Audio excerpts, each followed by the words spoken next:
Sadiya ga Hassan Sas shi ma yau ango da amaryar sa Fatima mai tarbiya.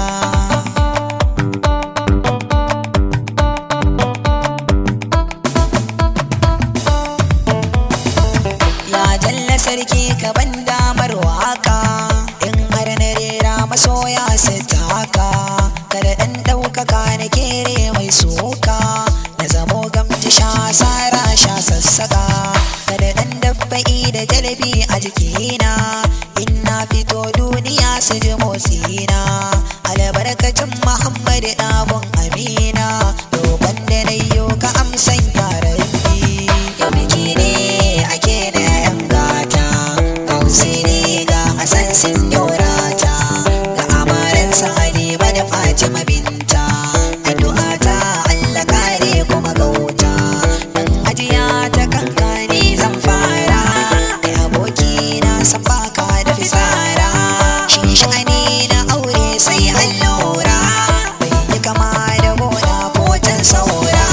da Halima tana gida a gun ambanta yanzu kuma tana gidan ka za ta huta kai ka faɗi da kanka karkace ka manta Hausawa sun ce da mai kama ake kota kyawun hali nagarta duka mai shaide ka da Halima abokan ka muna son barka Halimatu Sadiya kare da kiyo koka an wanke Husaini yana da halin dauka ci har da sha tufafi duka zai yo gunki komai da kika so na san zai baki ke ma Halima baiwa makiya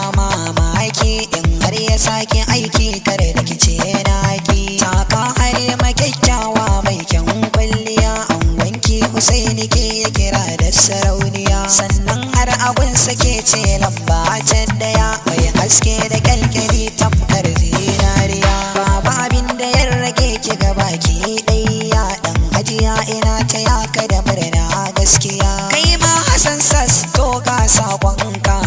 Fatima Zara ta zamanto matarka kai da Husaini yan uwa ne na hakika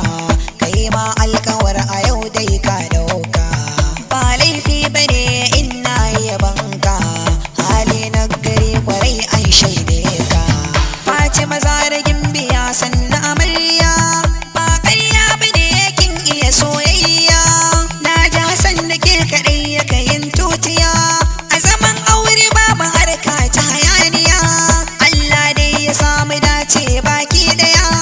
a biki na kuna gano yan industry kane wata nake nufi yan alƙawari yan ƙwallon ƙafa daga offside country mata da maza mutane duka na gari sannan har da ni ya lura yan nazari dama na rabare ka yaro ne karrari 080 69 58 28 44 an gwaye da amare Allah ya bada zaman lafiya.